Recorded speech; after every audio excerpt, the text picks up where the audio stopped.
¿qué tal? ¿Cómo están? Les saluda Lola Hernández y bienvenidos al espacio de Lola.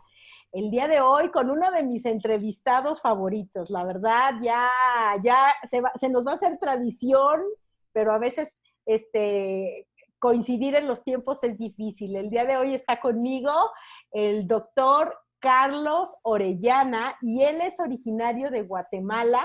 Es médico cirujano y neuropediatra y además director del programa de especialización de neurodesarrollo de la Escuela de Estudios de Posgrados en una facultad en Guatemala. Y además creo que es maestro también, ¿no? También da clases, así que bienvenido, Carlos. Gracias, Lola, gracias por la invitación. Me siento muy a gusto contigo. Ay, a mí también me gusta que a la distancia no estemos tan separados. Aquí estamos, mira, pegaditos.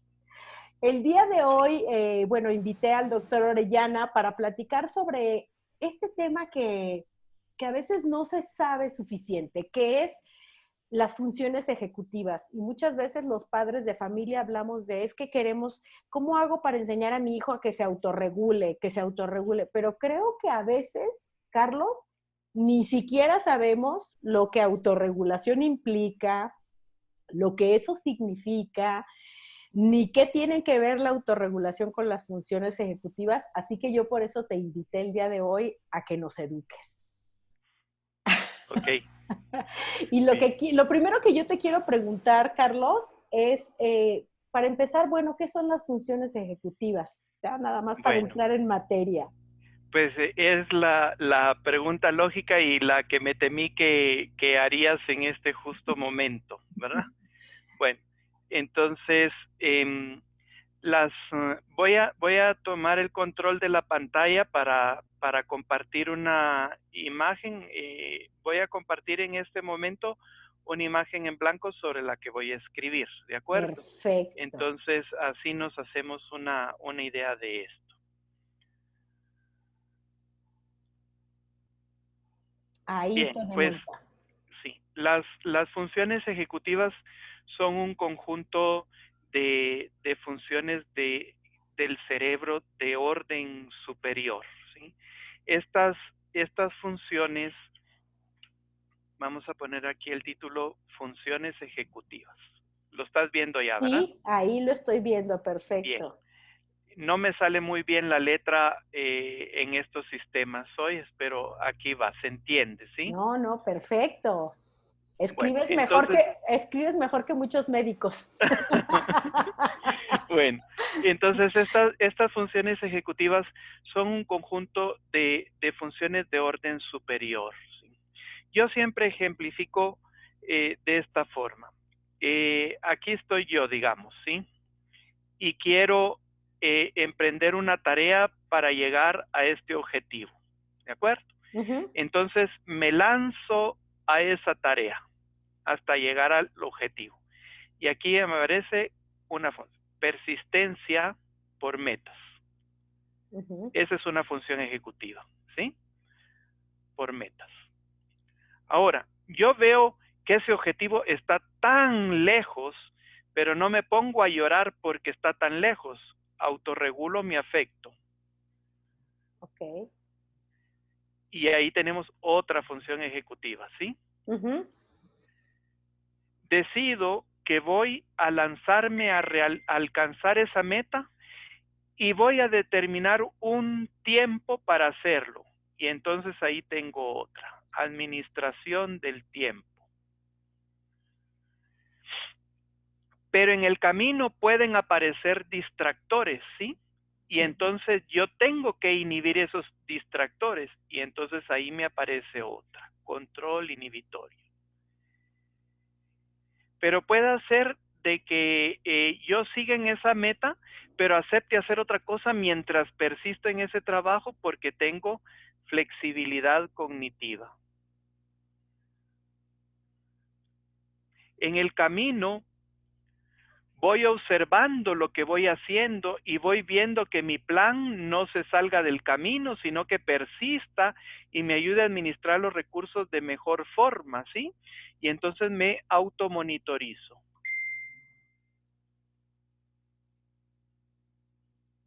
Ujú. etcétera, ¿sí? Exacto. Pues estas son las funciones ejecutivas. Y entonces, ¿qué son? Son funciones de orden superior que nos van a ayudar a tener éxito en la ejecución, éxito en la ejecución de determinadas tareas, especialmente aquellas que son novedosas. Novedosas. ¿A qué te refieres con novedosas, O Carlos? sea, nuevas, imprevistas, es donde más se pone en función o en ejercicio estas funciones ejecutivas, ¿sí? Pues esas son. Esas son. Conjunto de habilidades o funciones cognitivas de orden superior que nos van a ayudar a alcanzar el éxito en aquellas tareas que emprendimos, especialmente en las tareas novedosas, Ujú. ¿sí? Ahora, Eh, estas funciones, Carlos, ¿se van Ujú. desarrollando a lo largo de la vida o hay una época de la vida en donde realmente se desarrollan la mayoría? ¿En dónde comienza todo esto? Bueno, es una pregunta muy buena y especialmente la considero buena por cuanto nos sirva para abordar temas que tienen que ver con escuela también, ¿sí? Exacto. Porque a veces la escuela no toma en cuenta que hay necesidad de un tiempo para alcanzar ciertas habilidades y pretenden que sean alcanzadas automáticamente o antes del tiempo o sin ninguna instrucción de ningún tipo. Vamos a poner aquí una imagen, ¿sí? Un supuesto cuadro. Y entonces vamos, este, este es el tiempo, ¿sí? Ujú. En el eje X y en el eje Y vamos a poner el desarrollo, cómo lo va alcanzando. Ok. Ok, entonces tú ves a un niño que va creciendo, ¿verdad? Ujú. Va a mantener, perdón. Se me cerró el apacheo, algo que no debiera presionado, ¿sí? A ver. Entonces va creciendo en el tiempo, ¿de acuerdo? Se va haciendo mayor, va creciendo en estatura, ¿sí? Luego vemos otras cosas, por ejemplo, la maduración sexual, más o menos plana durante mucho tiempo, de pronto a los 8 o 9 años empieza a madurar, ¿verdad? Va madurando, madurando y 17, 18 años alcanza su plenitud, Ujú. digamos el desarrollo sexual, ¿sí? Desarrollo físico. Luego tenemos otro, por ejemplo, el desarrollo del sistema ganglios linfáticos, tejido linfoide, que tiene un crecimiento muy interesante, porque lo que hace es lo siguiente, viene estancado, más o menos 8, 9, 10, 11 años, eleva muchísimo el desarrollo y luego decae, ¿sí? Por eso es que en este tiempo los niños tienen más ganglios aumentados de tamaño, a veces más episodios de amigdalitis y este tipo de cosas por esa edad, ¿sí? Eh, y luego, digamos, vamos al desarrollo ejecutivo. Nada, nada, nada, o algo, ¿verdad? Sí, pero no gran cosa. Llegan más o menos los 7 años y empieza a desarrollarse de manera gradual. Ujú. Y entonces alcanza su desarrollo más o menos entre los 18, 21, 22 años. Uno se pregunta, ¿por qué decidieron dar la mayoría de edad en muchos países al llegar a esta edad? Ujú. Pues no es un producto de inventárselo ni nada, sino que es sencillamente la observación de la conducta humana y ver que a esta edad las personas antes, ahora no están así, pero antes ya habían alcanzado cierto nivel de madurez que les permitía asumir responsabilidades un poquito más serias que las ordinarias. Entonces, por ejemplo, tu abuelo probablemente se casó entre los 18 y los 22 años, Sí, ¿sí? de hecho, sí. Y mi ¿Verdad? abuela a los 17, más Bien, joven y todavía. probablemente a esa edad tuvieron su primer hijo, Ujú. ya eran autónomos, ya eran autosuficientes, eran ejecutivamente desarrollados, como el ejecutivo de una empresa, ¿sí? Mantiene Ujú. el control, ve cómo van las cosas, administra su papel, lo desarrolla bien. Ahora bien, ¿por qué me interesa tu pregunta? Porque muchas veces pasa en la escuela que quieren que a esta edad temprana se hagan las cosas que aún no es tiempo de hacer. Te pongo un ejemplo, ¿sí? Exacto. Es que él debe de anotar en su agenda todas las tareas y cumplirlas. Bueno, durante todo este tiempo inicial, que pueden ser los primeros 7, 8 años, el adulto cercano, padres o maestros, deben prestar su cerebro ejecutivo, por decirlo de una forma, a los niños para ayudarles a organizarse, a administrarse, a ir saliendo adelante con las actividades. Obviamente, para algunos será un poquito más tarde, para otros será un poquito más temprano, pero puedes ver chicos con inmadurez ejecutiva de 10, 11, 12 años, ¿sí? Todavía no están listos para ciertas asignaciones.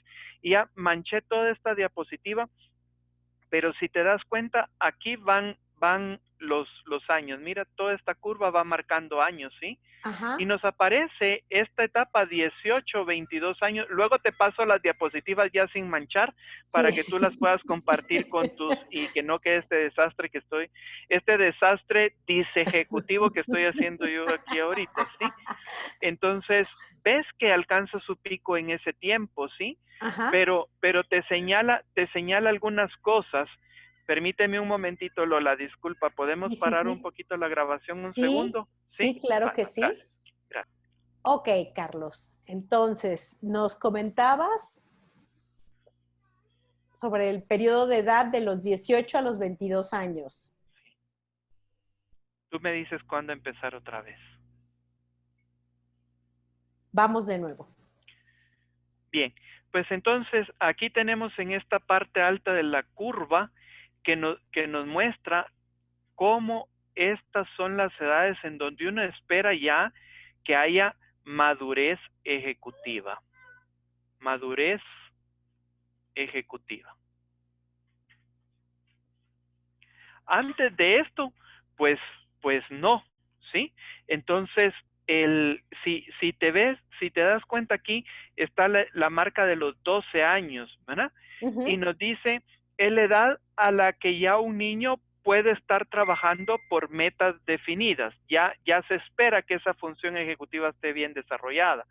Por los 14 años se espera que la memoria de trabajo haya alcanzado un buen desarrollo, pero mira, para los 16 años es cuando se espera que la capacidad atencional esté ya adecuadamente desarrollada. ¿Y qué es, a ver, qué es adecuada, qué desarrollo es el adecuado, por ejemplo, a los 14 años, lo que hablaste de la memoria de trabajo? Danos un ejemplo de qué sería lo que se espera que a los 14 años ya puede suceder en cuanto a la memoria de trabajo, Ok, por vamos ejemplo, a ver acá y voy a agregar unas diapositivas en blanco para poderme apoyar con para esto. seguir dibujando. Sí, seguir dibujando porque necesito escribir para hablar. Bueno, entonces, Genial. vamos primero con la atención, ¿sí? La atención es la capacidad de enfocarme en un estímulo o un objetivo que me interesa, que es importante para la tarea que estoy desarrollando. Yo puedo tener una atención selectiva, una atención sostenida y una atención dividida. Ejemplifiquémoslo de manera sencilla con que tú vas en una carretera y se descompone tu automóvil, empieza a hacer un ruido extraño, ¿sí? Y entonces tú te enfocas en ese ruido. Hay aquí un ruido extraño, dices. Seleccionaste dentro de muchos estímulos que habían, ese estímulo concreto y te enfocaste en él. Entonces te detienes, ¿sí? Y abres para ver el motor del vehículo. Y entonces ya no estás poniendo atención un momentito, sino que por más largo tiempo, para tratar de ver cuál es la razón de que el automóvil esté haciendo ese ruido, ¿sí? Ujú. Pero vamos a dibujar un vehículo feo acá, ¿sí? Ahí está el vehículo visto desde enfrente, ¿verdad? Ajá. Y tú estás aquí parada a la par tratando de adivinar qué pasa. Pero de pronto estás poniendo atención que aquí están pasando más automóviles, ¿sí? Ujú. Que ya se está oscureciendo, que tenías que llegar a otra actividad, que hay hormigas en el suelo, etcétera. Entonces, estás prestando atención a una serie de estímulos más sin dejar de enfocarte como prioritario en el tema que te interesaba, que era la resolución del ruido que estaba haciendo tu vehículo.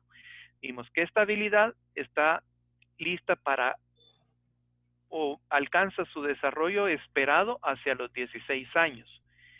Ahora, ¿quieres tú tener en la escuela un niño sentado en la misma actividad por 30, 40 minutos? Imposible.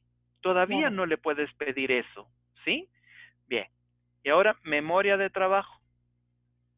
Memoria de trabajo. Esta es una función ejecutiva fundamental, porque además de ser parte del sistema ejecutivo, es parte del sistema de memoria también. Entonces Ujú. tenemos como función ejecutiva y como parte del sistema de memoria.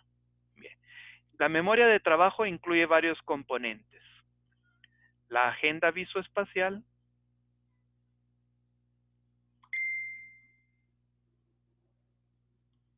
Ujú. el bucle fonológico,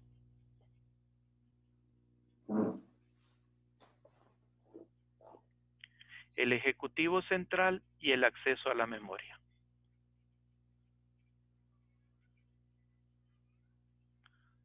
Y acceso a la memoria. Bueno,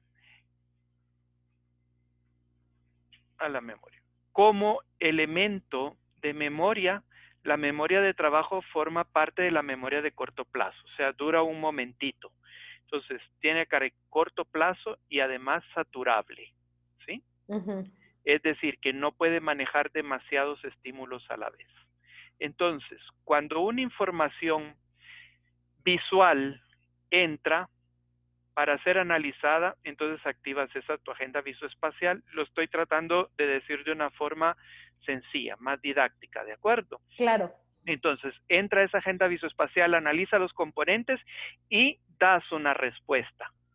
Porque si no procedes de esa forma, entonces lo que va a pasar es que, como es de corto plazo y además saturable, otros estímulos van a entrar y te van a desalojar esa información y no vas a terminar de analizarla. El bucle fonológico se refiere, pero a elementos sonoros, ¿sí? Estos elementos visuales y estos elementos sonoros.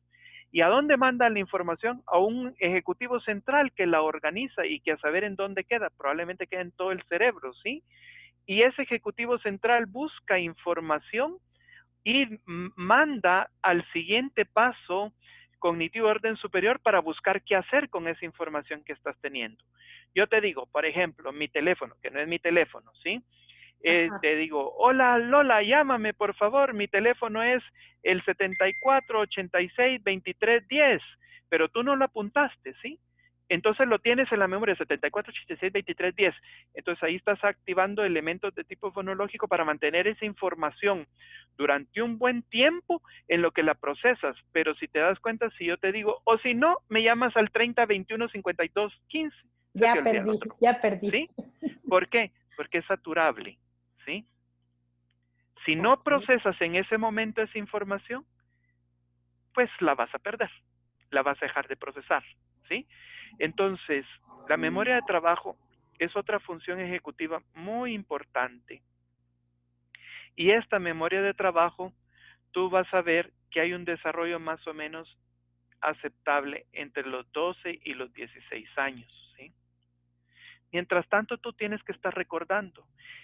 Niños, pintemos el triángulo de rojo, el cuadrado de amarillo.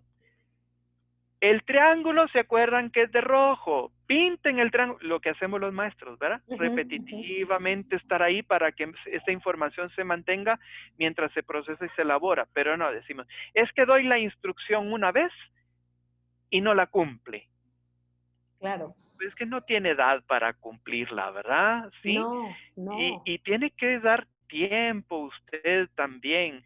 Además, vienen y te dicen, ok, pinten el triángulo de rojo, el cuadrado de amarillo, el círculo de verde, hagan una línea que una el cuadrado con el triángulo y No, por favor una estrella. Entonces, una multitud de información que, ¿qué pasa? Satura a los niños, ¿sí?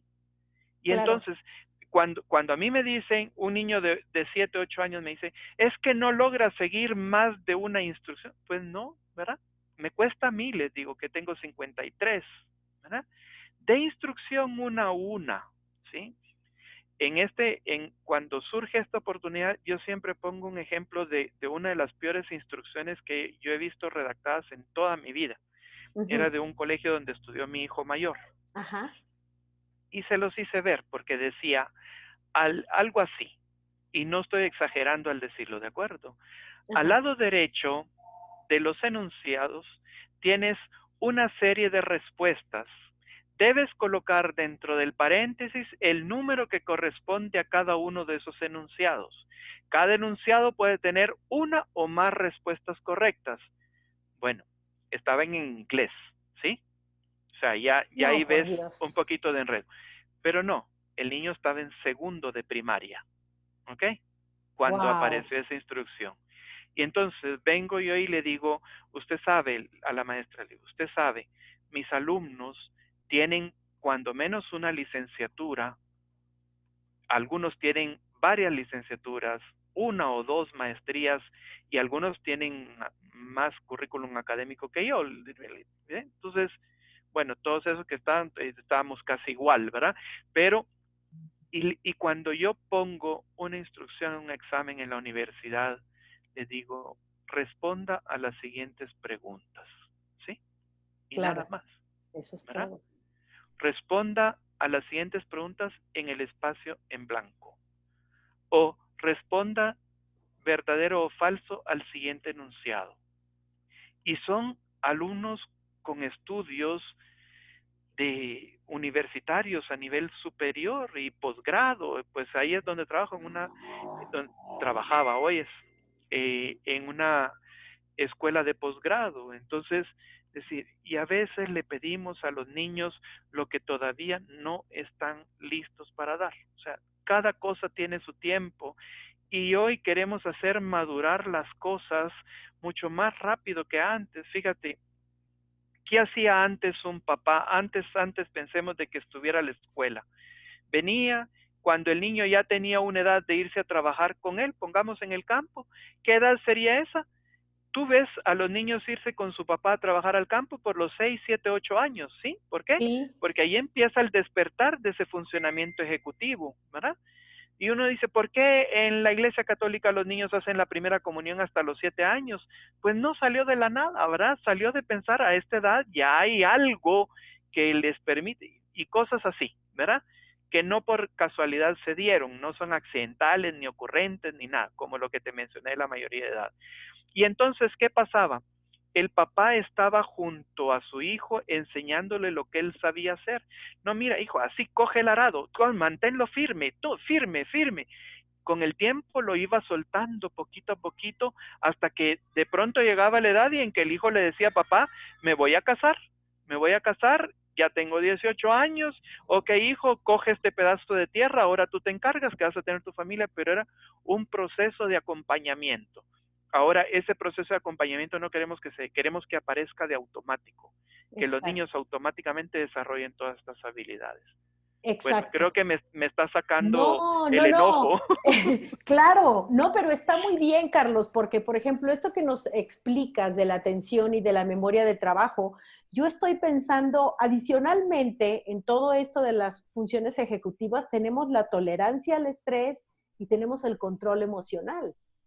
Entonces, si a una frustración de no estoy preparado para llevar a cabo esta tarea porque requiere que mi memoria de trabajo tenga todas estas habilidades desarrolladas y todavía mi control emocional está flaqueando o mi tolerancia al estrés, pues tenemos aquellos, me imagino yo, aquellas situaciones de comportamiento, aquellas crisis que después nos preguntamos de dónde vienen.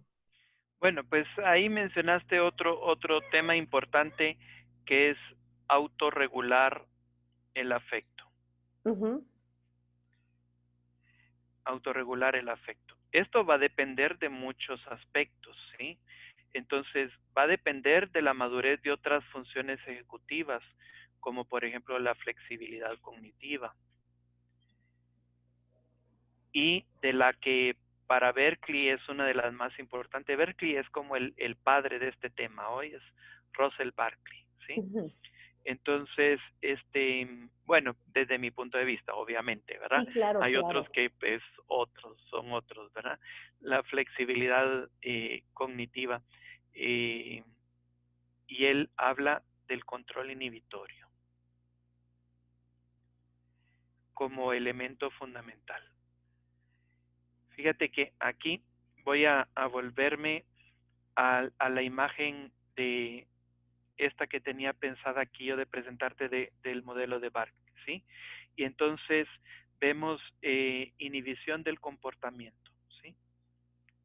Como elemento fundamental del cual van a derivar todo el impacto de todos los demás. Implica la capacidad de inhibir un estímulo prepotente, o sea, tú estás metido en una tarea y que aparezca otra cosa a quererte distraer y te saca de esa tarea, ¿verdad? Parar una respuesta que ya está en marcha porque no es apropiada a tu plan, ¿verdad? Y control de interferencia. Uno ve falla esto y se ejemplifica con el famoso dicho popular, pasó la mosca y se le fue la orquesta, ¿verdad? No sé si lo dicen en México, ¿verdad? Aquí en Guatemala decimos pasó la mosca y se le fue la baranda, ¿verdad? O se le fue la orquesta Ajá, también, ¿sí? ajá. Entonces, que casi que con cualquier cosa te vas a distraer, ¿verdad? Entonces, precisamente eso es esto, ¿verdad? Y entonces aquí ves tú que aparecen autorregulación del afecto, ¿sí? La internalización del lenguaje, esa capacidad de hablarme a mí mismo, ¿verdad? De ayudarme a regular a través de estarme diciendo cosas, pero eso requiere conocer cosas, como por ejemplo el comportamiento regido por reglas, ¿sí? El razonamiento moral, los autocuestionamientos para la resolución de problemas, y te mete aquí la memoria de trabajo también, ¿sí? Entonces, para Berkeley este elemento es fundamental. Ahora, va a necesitar de otras funciones ejecutivas, ayudarme a regular esto y lograr el control inhibitorio también. Como, ¿de qué otras cosas va a necesitar? De la memoria en general, de acceder a la memoria y decir, ya me vi en situaciones similares a estas, ¿cómo las resuelvo? ¿Sí? ¿Cómo las resuelvo? Va a necesitar de buenos elementos lingüísticos. ¿Para qué? Para que yo tenga otra herramienta para expresar ira, enojo o frustración. ¿Sí? Va a necesitar del desarrollo de buenas habilidades sociales. ¿Para qué? Para que yo sepa intuir las intenciones del otro, tener empatía en mi reacción, saber resolver conflictos, etcétera. Ahora, veamos cómo. El mejor escenario para aprender estas cosas es la vida diaria, ¿sí? Claro. No es la escuela. Bueno, la escuela ofrece muchos escenarios para aprender esto, ¿sí? Pero son los escenarios de interacción. Entonces hay momentos como por ejemplo la hora de recreo o receso. Son el periodo de clases clave para aprender estas cosas, ¿sí? Y entonces viene la maestra y dice, no terminó su trabajo a tiempo, se queda el recreo haciéndolo. Error, ¿verdad? Al recreo va a ir a aprender cosas tan importantes como a multiplicar, ¿sí? Claro. Y probablemente muchísimos más importantes, porque si no aprende la multiplicación, una calculadora se lo puede hacer, pero por si no supuesto. desarrolla sus habilidades sociales, pues va a estar limitado siempre en ese aspecto, ¿sí? Ujú. No pudo interactuar con amiguitos en su barrio o en su barrio porque lo saturaban tanto de tareas escolares que no tenía tiempo para salir a jugar. Dejó, dejó de desarrollar todo esto, ¿sí? Porque no tiene oportunidad de interactuar con sus pares, ¿sí? Bueno, luego vemos, si no trabajamos esas habilidades de expresar, no solo de expresarme en una conversación normal, sino que hay que enseñarle a los niños a verbalizar sus emociones también. Y lo que pasa es que cuando ellos quieren verbalizar sus emociones, lo primero que hacen muchos adultos es reprimirlas. Ujú. Cállate, deja de llorar, Ujú. ¿sí? En No me lugar hables de, así, claro. sí, bueno, ¿por qué estás hablando así? ¿Qué sientes? Cuéntame, explícame, ¿verdad? ¿Sí? Exacto. Hacemos muchos errores que no contribuyen al desarrollo de las funciones ejecutivas. Y el problema fundamental que tenemos en todo eso, perdón que te lo escriba acá, es la prisa por hacer todo, ¿sí? La prisa por alcanzar objetivos académicos, la prisa por hacer esto, la prisa por como que queremos que todo en la vida sea como el café instantáneo, ¿sí? Que tenemos el agua caliente, le echamos el café y ya está, pero ese café instantáneo no va a saber igual que una taza de café bien hecha y que se ha tomado su tiempo para hacerse, ¿sí? Entonces, la prisa, el ir tras metas no reales es el factor, eh, yo creo que fundamental, que está ayudando a que el desarrollo de funciones ejecutivas en la generación previa, la actual, no sea el más apropiado. No tienen el mejor escenario para desarrollarlas, ¿sí? Y sin Definitivo, embargo, el mundo en el que están viviendo se las exige, definitivo. Hay demasiados estímulos, ¿sí? demasiados estímulos. Ahora, Carlos, aprovechando esta lámina que tienes puesta, a mí me encantaría que nos pudieras compartir un ejemplo, porque tú tienes tu experiencia en estos chicos que, por ejemplo, con trastornos de atención e hiperactividad, con algún, algún punto en el autismo, algunas otras situaciones, pues resulta que esto no, de alguna manera tarda todavía muchísimo más en desarrollarse e Es incluso, correcto. y no sé si se llega a desarrollar completamente o no, pero no sé si nos puedes hablar un poquito de eso y ejemplificarnos alguna tarea que tenga que desarrollar un chico que tiene un reto muy, muy, muy importante en la autorregulación del afecto. Okay. Vamos a ir, mira que afortunadamente algunas de las imágenes que traía se van ajustando, o no sé si tú vas ajustando la entrevista a las imágenes que yo tenía, ¿no? O van No, no, saliendo así, van ¿verdad? saliendo, mira, Bueno, mira, eso es una buena telepatía. el primer tema es evaluar, ¿sí? ¿Qué está pasando? Pero, pero no se vale eso, es que se está portando mal. Eso no dice nada, ¿verdad? Claro. Sí, dice, ¿en dónde, cuándo, cómo, por qué? O sea, un análisis Ujú. real de la situación, Claro, con qué muy frecuencia. detallado, muy detallado, ¿sí? No, nada superficial y que se puede acompañar de evaluaciones profesionales. Podemos pedir nosotros que el chico, el estudiante, tenga la evaluación de un psicólogo, de un psicopedagogo, de algún otro profesional competente para reunir información válida. Y lo que se trata es de objetivar la información. Estamos frente a algo tan importante que la subjetividad es válida, pero es que necesitamos puntos de referencia, saber de dónde arrancamos y que en un tiempo qué tanto hemos avanzado a partir de eso, ¿verdad? Hay muchos en este ambiente en el que tú y yo nos desenvolvemos, hay muchas personas que rechazan las evaluaciones de tipo psicométrico. ¿Y por qué la rechazan? Pues bueno, porque han tenido malas experiencias. pero eso no quiere decir que la evaluación psicométrica sea mala, quiere decir que probablemente la que tuvieron no era buena, ¿verdad? Claro, O no fue realizada por alguien competente.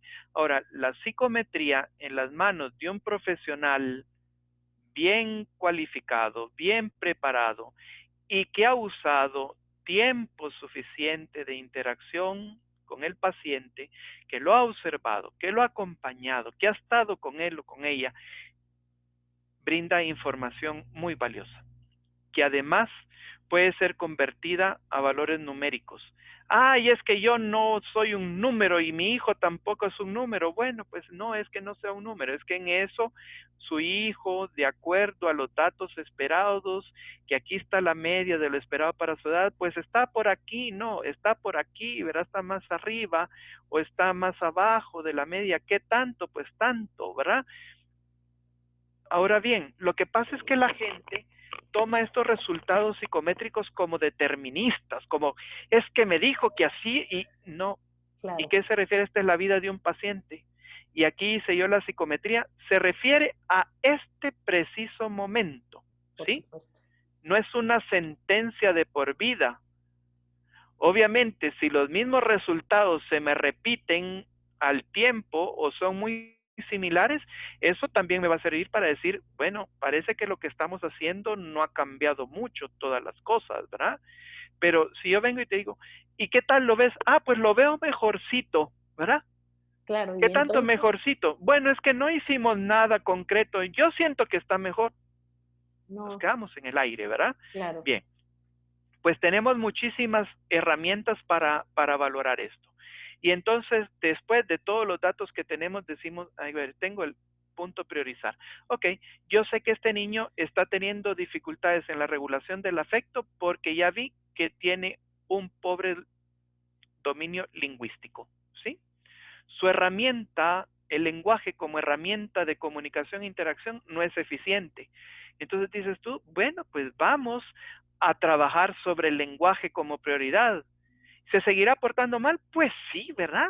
Se seguirá portando mal, tendrá sus episodios de disregulación, de situaciones, pero irán disminuyendo porque estamos trabajando en una de sus debilidades, digamos, ¿sí?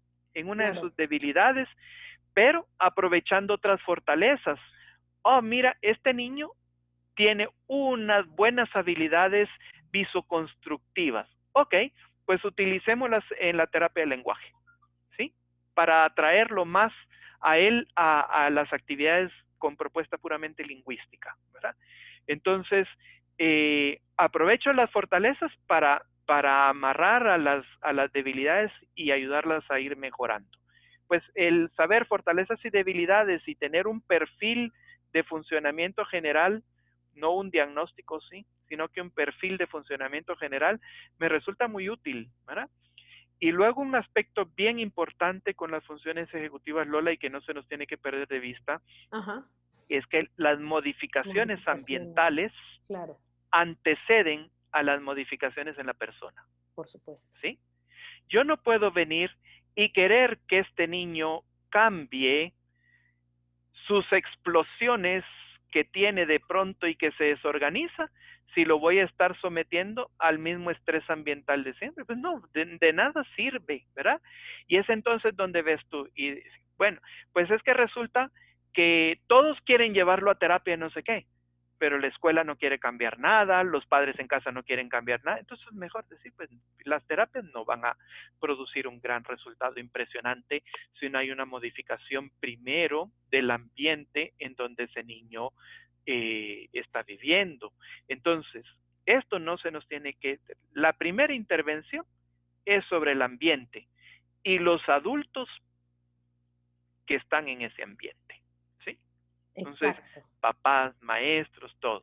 Ya después entonces empezamos a trabajar con la persona y al tiempo evaluamos, ¿verdad? A ver qué ha pasado, mejoramos, no mejoramos y entonces volvimos otra vez al punto de inicio, ¿verdad? A decir, bueno, sí mejoraron sus habilidades lingüísticas, está más regulado, pero esta situación persiste y cuando lo he observado, pues lo he observado cuando hay mucho calor, cuando hay mucho ruido, cuando los niños se le acercan, entonces decidir punto a priorizar, porque resulta que otro de los aspectos que me aparecían en la evaluación es que tenía un trastorno de regulación o de procesamiento sensorial, ¿verdad? Y entonces ya voy a trabajo y otra vez la misma cosa y despacio.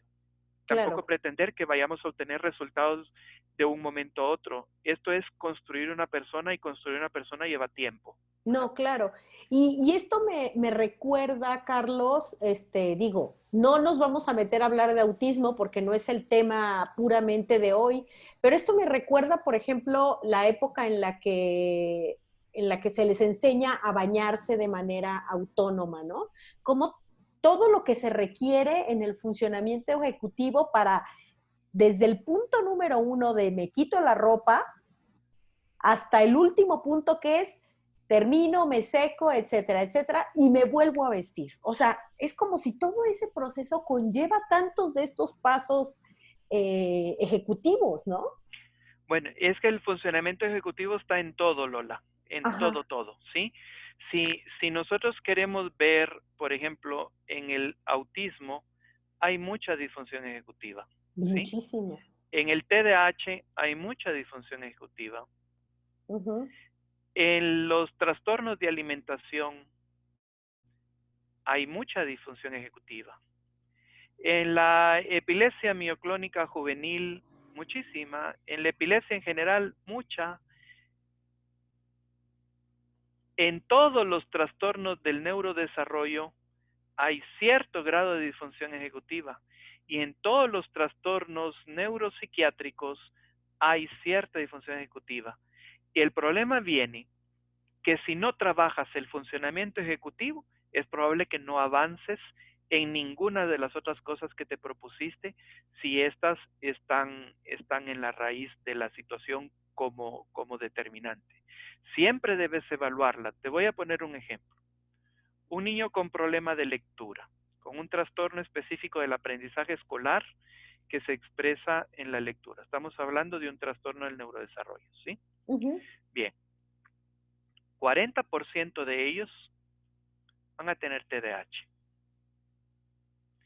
que es un síndrome muy claro de disfunción ejecutiva, ¿sí? Sí, por supuesto. Si tú no trabajas este TDAH, es probable que todas tus intervenciones directas sobre la lectura no aporten los resultados que tú esperabas, sean menos o sean nulos, ¿sí? En el autismo, pues no se sabe con exactitud, ya hablaremos de esto, escribiré al respecto de esto, de diferenciar qué es propio del TEA y qué es propio del TDAH. A veces resulta muy difícil, ¿por qué? Porque son muy comórbidos. La Claro. cantidad de niños, de escolares autistas que además tienen trastorno por déficit de atención es altísima, ¿sí? ¿Por qué? Porque los trastornos del neurodesarrollo muestran mucha, altísima comorbilidad entre ellos, ¿sí? Entonces tú puedes encontrar un niño autista con trastorno del desarrollo del lenguaje, con trastorno por déficit de atención e hiperactividad, con trastorno por TIC, con trastorno del desarrollo de la coordinación, ¿verdad? Y decir, ok, son características del autismo, bueno, las tendrían que tener todos, ¿verdad? Exacto. Y no todos las tienen, ¿sí? Esa que la tienen la mayoría, sí, porque entonces probablemente sea una comorbilidad, no sea parte del conjunto definitorio del cuadro autista. Pero las funciones ejecutivas están en todo lo que implica poner a funcionar nuestro cerebro, en todo. ¿Sí? Y si a eso le sumamos, Carlos, y aquí yo te iba a preguntar, cuando tenemos padres de familia que también tienen sus retos con las funciones ejecutivas, ocurre que eso, o sea, que haya niños que tengan mayor incidencia en tener trastornos en el funcionamiento ejecutivo si tienen padres. Pues sí, mencionas un punto bien importante acá. te quiero compartir algo al respecto. Solo voy a adecuar esto aquí también para tener la oportunidad de escribir nuevamente. Ujú. Entonces, es bien, ya está. Ahí estamos de nuevo. Ya tengo yo mi pizarra para seguir. Oye, esto es muy importante para mí, Sí, poder apoyarme en algo escrito, ¿sí? Entonces, ahora tú mencionaste algo y, y lo que mencionaste, no me quiere dejar escribir esta cosa. Bueno, cerrémosla y hablemoslo porque no me quiere dejar. Se decidió hacer esta página se ve de otro color, berrinche ahorita, sí. diferente a la otra. Bueno, dejar de compartir. Bueno, mira pues Lola, el, las síndromes, los trastornos de disfunción ejecutiva, en concreto el trastorno por déficit de atención con hiperactividad e impulsividad, son altamente heredables, ¿sí? Mm. Altamente heredables. Entonces, es muy probable que alguno de los padres o ambos padres también tengan la misma situación, ¿sí? Entonces, vienes tú y dices, pues es que ellos están llevando su propia lucha por funcionar, por adaptarse al entorno que les toca. Y resulta que también les toca criar un hijo que está disfuncionando. Entonces dices, bueno, hay que darle algún entorno más estable. No es que su hogar sea inestable, pero es que en su hogar a lo mejor hay uno o dos padres también con TDAH o con otro trastorno del neurodesarrollo, ¿sí? Ujú. Porque como te dije antes, son altamente comórbidos y altamente heredables, ¿sí? Sí. Entonces, la prevalencia de TDAH en la población general oscila entre 3 y 7%. En algunos lugares llega hasta 10%, pero es ya un poquito exagerado. Si uno de tus padres tiene TDAH, pues ya no va a ser 3-7%, va a ser un poco más del doble que eso, ¿sí? 6, 14, 15 o hasta 20%.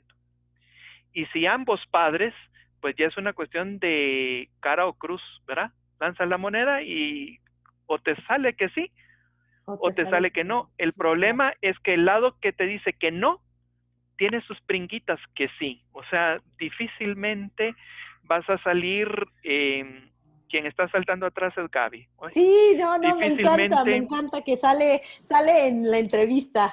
sí, difícilmente va a lograr no tener manifestaciones de alguna dificultad ejecutiva.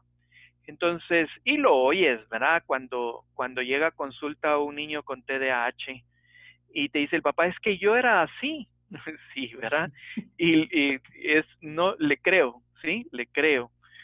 Y te dicen, ¿y salí adelante? Pues sí, también le creo, porque se puede salir adelante, especialmente cuando se hacen esas modificaciones ambientales, que Exactamente. son las básicas, las fundamentales para lograr éxito en cualquier intervención que tengas. Si no se trabaja el ambiente, no vas a tener éxito en nada.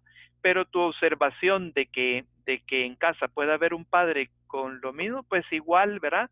Es o tienen el diagnóstico o es lo mismo que con el TEA, es el fenotipo ampliado del autismo, pues el fenotipo ampliado del autismo también incluye al TDAH, ¿no es? O sea, dentro de los familiares de niños autistas o de escolares autistas también hay personas con TDAH, ¿sí? Claro, claro. Y sabes, Carlos, y aquí yo te lo voy a decir más que nada de manera mía, yo tengo serios desafíos en algunas de las cuestiones relacionadas con las funciones ejecutivas, en otras no, en otras soy súper hábil, yo misma me generé mis herramientas y de eso me he dado cuenta a lo largo del tiempo, como yo desde niña, te lo comparto, por ejemplo, para que no se me olvidara algo, yo escribía un papel y lo pegaba en un lugar en donde me estorbaba. En donde a mí, por ejemplo, si yo tenía que comprar un cartón para la escuela, por decir algo que me lo pedían, yo escribía en un papel lo que tenía que hacer, porque en la agenda, pues en ese momento no había ni agenda, ¿no? Pero escribía en un papel y lo metía en mi bolsa de lápices que yo sabía que sí o sí yo la iba a tener que abrir cuando llegara a la casa. Momento. Entonces, a lo largo, ahora ya de adulta, es que reconozco esas herramientas que nadie me las hizo. Yo misma me las generé, ¿no? Yo misma me las generé para sobrellevar esos desafíos. Pero el tema ahorita que decías de la atención sostenida, yo no, paso una mosca y me distraigo. Te vas con ella. Bueno, pues fíjate que efectivamente tú te das cuenta que hay personas con TDAH que fueron diagnosticados en la niñez y que luego los ves como adultos muy exitosos, ¿sí? Uh-huh. Y dices, ¿qué pasó con ellos? ¿Cómo le hicieron? ¿Qué hicieron? Y una de estas cosas fueron adultos que se desenvolvieron en un ambiente, un entorno apropiado, ¿sí? Uh-huh. Que si no se los construyeron sus papás en sus determinados momentos, se los construyeron ellos a ellos mismos, ¿sí? Y entonces los ves y dices, ¿y tú por qué trabajas en esto? Es que yo no hubiera podido trabajar en otra cosa, te dicen. O sea, ellos no salieron a buscar un trabajo, sino que se generaron un trabajo en donde ellos pudieran funcionar, ¿sí? Y encontraron, sí, no, es que aquí yo estoy bien, ¿verdad? Esto es lo que a mí me toca. En mi caso, por ejemplo, yo no podría trabajar de médico todo el día. Me encanta la medicina, me encanta mucho, me apasiona la medicina. Ajá. La neurología me gusta, la pediatría también. Ya para ser médico general ya no tengo las competencias, pues ya hace mucho que pasé esa etapa, pero me encantan, pero no podría estar en eso todo el día. Entonces, y me distraigo con mucha facilidad, pero extrema facilidad. Entonces, ¿qué herramienta me generé yo mismo? Ser pluriempleado, ¿sí? Es decir, trabajo un ratito aquí, otro ratito allá, otro ratito en el otro lado.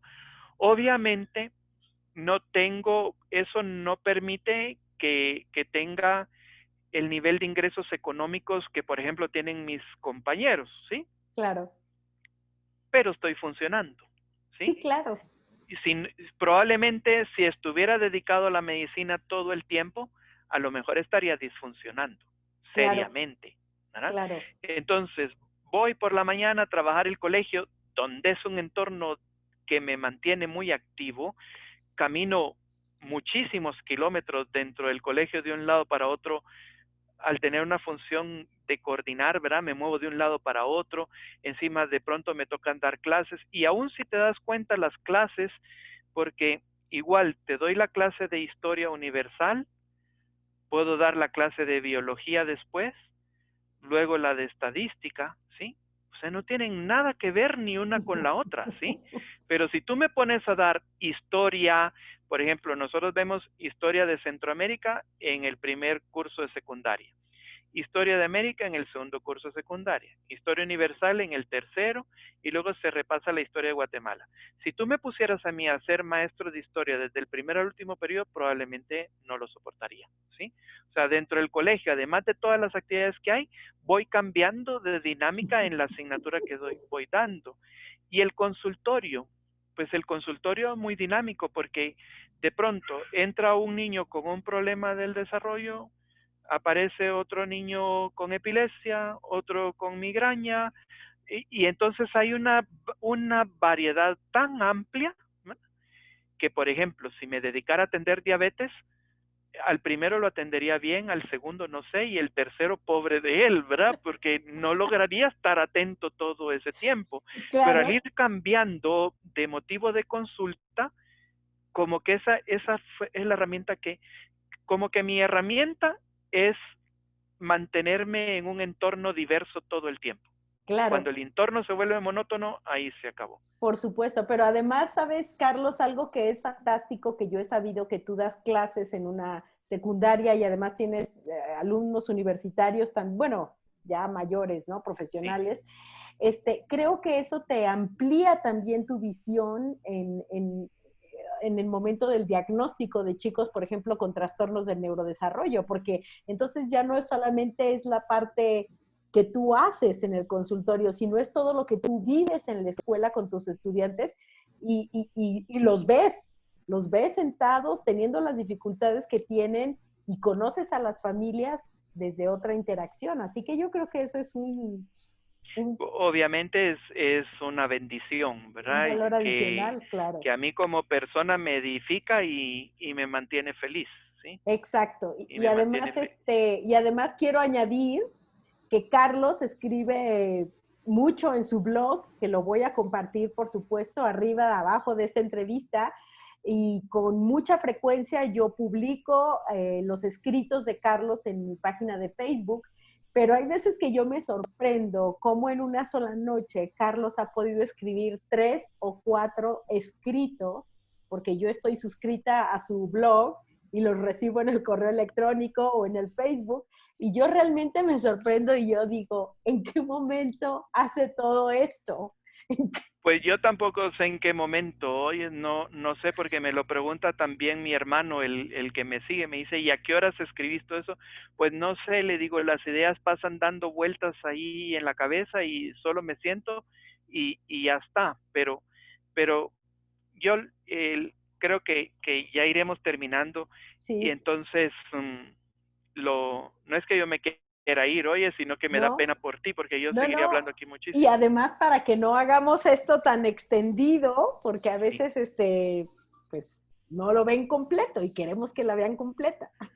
Bueno, pues entonces solo termino con esto porque yo creo, Lola, que si yo quisiera dejar un mensaje aquí, el mensaje es para, para enseñar el funcionamiento ejecutivo, para asegurar el funcionamiento ejecutivo de los niños, que se desarrolle sanamente, tenemos que evitar la prisa, ¿sí?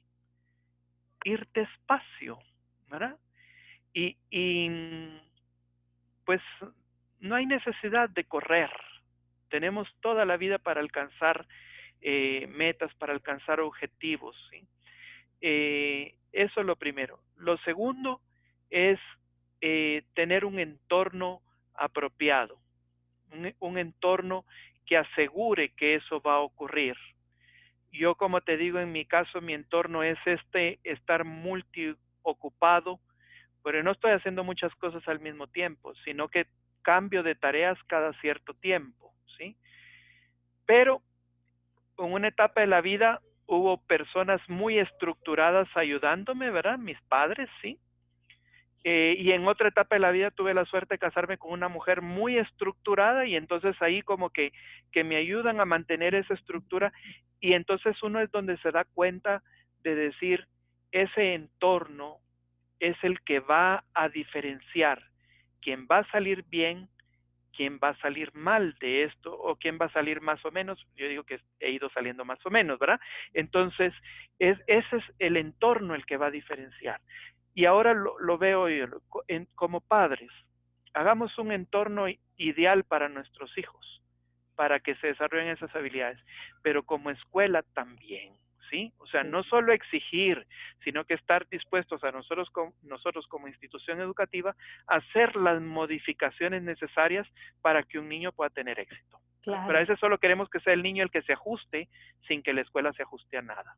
Pues claro. ese sería mi mensaje final, Lola. Pues muy valioso, Carlos, porque además en el éxito de los chicos, tanto en la escuela como en casa, esas pequeñas conquistas, esos pequeños logros, son como, son como una inyección de puedo más, puedo más, puedo más. Y cuando tenemos a nuestros chicos que se enfrentan a fracaso tras fracaso tras fracaso, pues qué motivación puede haber para continuar, ¿no? Sí. Entonces, Tenemos que darles a ser exitosos, ¿sí? Perdona que siga un poquito más sí, sí, porque sí, mencionas eso sí, de los fracasos continuos. Eh, Tenemos que encontrarles en donde tengan éxito. exacto. Entonces, a veces, te cuento un caso que tuve en una oportunidad. Un chico muy exitoso en el deporte, ¿sí?